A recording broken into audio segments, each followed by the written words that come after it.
and welcome back. My name is V, and today I'd like to talk about the newest live letter from the producer. Last Friday we got to see some of the FF14 updates planned for 2.5 and beyond, and while this isn't the last live letter that we're going to get for this patch, we haven't really seen any of the gameplay or any of the trailers or anything, and we have been promised another patch like this. I think that we have a pretty good idea on what the patch is going to be, and I think that the next live letter is pretty much going to give us more details on the things that we got to learn now, apart from maybe some minor things, as I also think that they were quite desperate to show us pretty much everything that they have planned.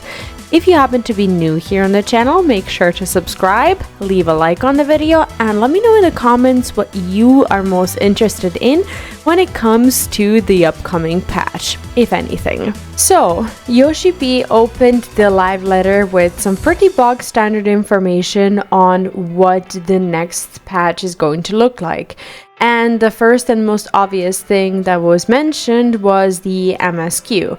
Now, do I think that the MSQ is something that's going to bring people back in the next patch? Honestly, no. I think that the story has already been written, and I believe that this is not something that they're going to take direct feedback on. So whatever it is that was planned beforehand for the MSQ, even if they wanted to listen and change some things around, I don't think that at this point some major changes to the story are even possible due to production costs, time restraints, and other loopholes that you have to jump through. And I believe that due to that, the story as it is right now is going to remain pretty rock solid. Now, am I a fan of this, oh, Sfina's back, she's alive but not alive, what is happening kind of thing? No, not really. As someone who's currently playing through Final Fantasy IX, I was hoping to see a lot more of the actual Final Fantasy IX reference and something that feels more familiar and not this whole story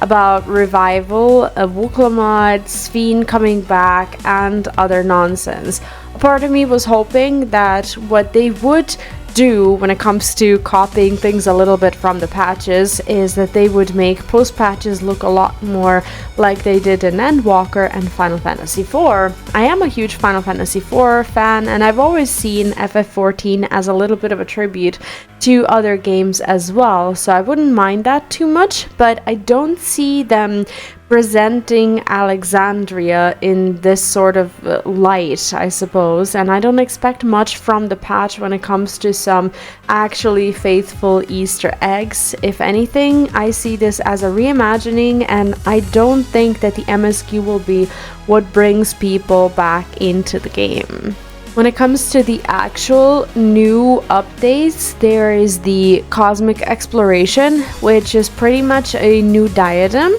which I don't really have a formed opinion on because I wasn't there during the first time that the diadem was around. But I do think that it's nice for crafters to get something, although this just feels like a reimagining or a reskinning of something that already exists in the game. And judging by the reaction from the chat during the live letter, I can see that people are still rather skeptical, although some were very excited about a new zone that they could do crafting in. I don't think that crafting per se is also the most exciting part of a new patch. What I think most people were excited about is the field operations, or the new zone called, I think, Occult Crescent or something like that, which would technically be the new Bozja. Now, as I believe that a lot more people in FF14 do battle jobs than crafting jobs or crafting and battle, this was obviously much bigger news, as it is promising that even the relic weapons, which kind of failed in the past expansion, that they would be made to be more interesting, more engaging, and that there would be a lot more of a journey there.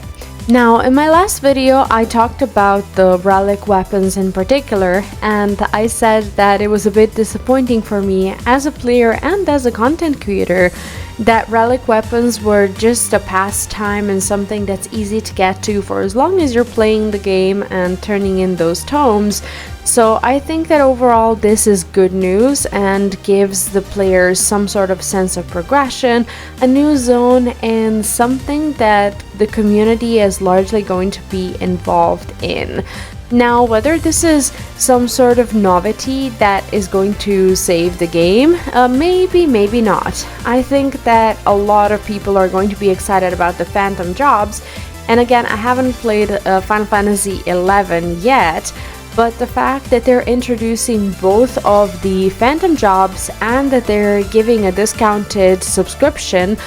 to the Final Fantasy XI if you're already subbed to FF14, I think that this is a great effort to bring in something new and something fresh to the game, and I appreciate that effort. I personally am excited about the whole phantom job thing, because I feel like it offers enough creativity to not just be meta very fast. And I don't think that people are going to treat it as an extreme trial thing where within days you're going to have the best strategies or the best jobs or the best this or that, and the other things are just not going to be used as much. I think it's going to give everyone a chance to experiment with these phantom jobs, and honestly, I'm all for it. I'm also looking forward to the 48-man raid, as I haven't been around as an active player in the current content when the last big raid was released. I'm very curious as to how this looks on a community level. So I think that even though it's not something that I'm necessarily going to be grinding, I always appreciate the effort of something new and big being put into the game for as long as it's not made obsolete by the lack of rewards. For example, I think that variant and criterion dungeons were an amazing idea, and I think that they should have worked a lot harder on keeping them relevant and interesting to people. Final Fantasy XIV has so many systems, and a lot of them are obsolete because they're not really offering anything new to the people. I still think that things like Unreal Trials, Wanderous Tales, and other things should get a lot more lucrative rewards and more updates when it comes to that, to make it more enticing for players to actually go in there and explore. Because I feel like FF14 already has a nice playground. It has one of the most entertaining side pieces of content like Gold Saucer that does receive occasional updates, but I think that FF14 sometimes doesn't work hard enough on maintaining the cool parts of the playground that it already has. Sometimes it focuses on spreading the playground further and further, and some of these systems aren't working out as well as they should, considering how much time and effort and production money is being put into them. Therefore, while I appreciate all of the news from this patch, I am still very worried about Dawntrail. I feel like the damage that the story has done to the whole expansion is almost irreparable, and I feel like people are so skeptical because the MSQ is that one opportunity to lure people in, to show them how much the game shines. And even though you'd think that the MSQ doesn't really have anything to do with the combat systems or new things being introduced into the patch, kind of like cosmic exploration, field operations, and other things, some people are just not going to come back into the game because they didn't like the initial impression of the MSQ, and they will wait for the next expansion. I think that they've largely underestimated just how attached FF14 players are to the main storyline, which is incredible to me because I was under the impression that we all knew that, and that FF14 has the shine when it comes to the story, when it comes to the voice acting, and other story-related aspects of the game. The fact that they dropped the ball there in Dawntrail makes a lot of people skeptical, and even though these updates look pretty cool, and some people are going to subscribe at the beginning of the patch to explore them, I feel like there's a lot of trust being broken. And nowadays, with so many games around there, including both MMORPGs and other games, if a certain game is not providing what you want as a player, or you start feeling disappointment or betrayal, or like your money didn't really go in the right direction, there are so many other things that you can do, and it's so easy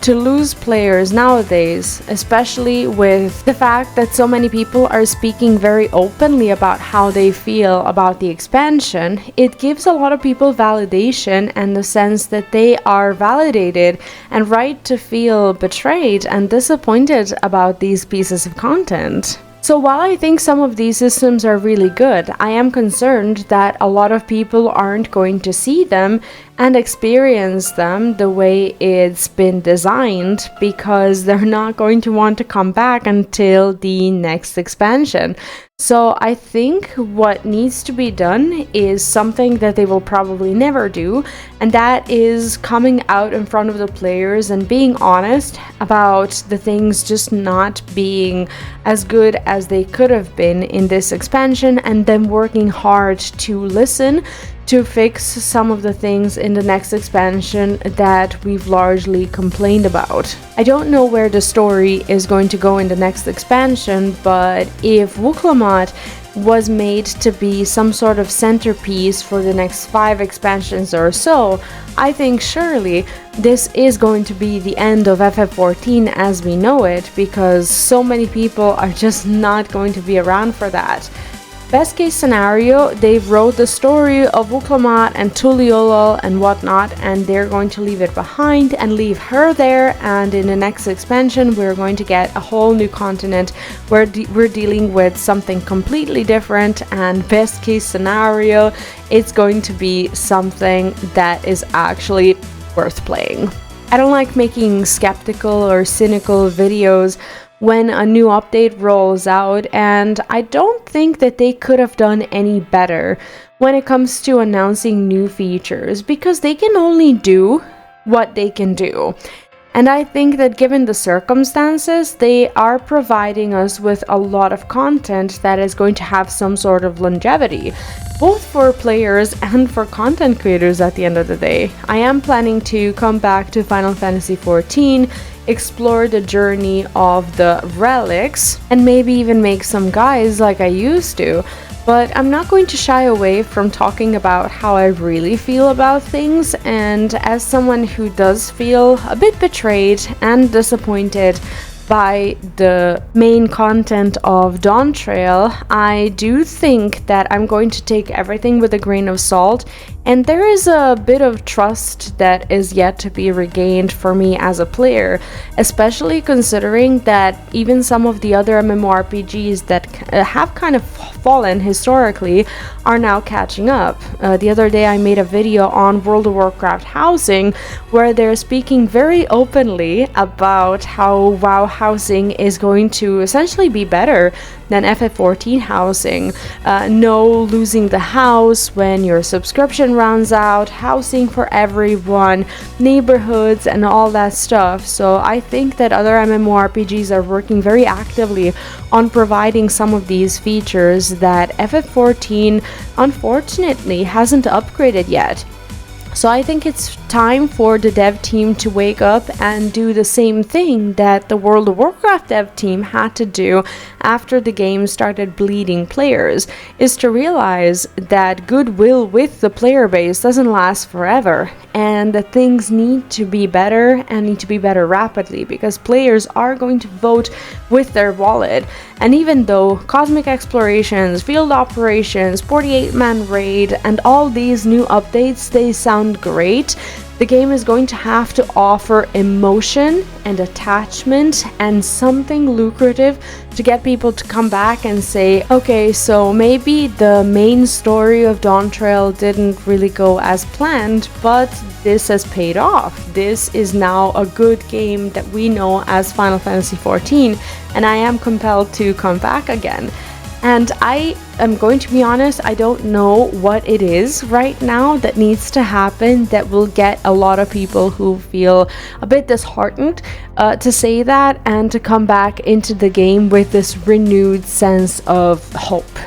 But we are yet to see the second part of the live letter, and I'm definitely going to be there for it. What are your thoughts on the new FF14 updates, and what are you most looking forward to? Let me know in the comments, subscribe to the channel if you haven't done so yet, leave a like on the video, and I will see you next time. Take care and bye bye.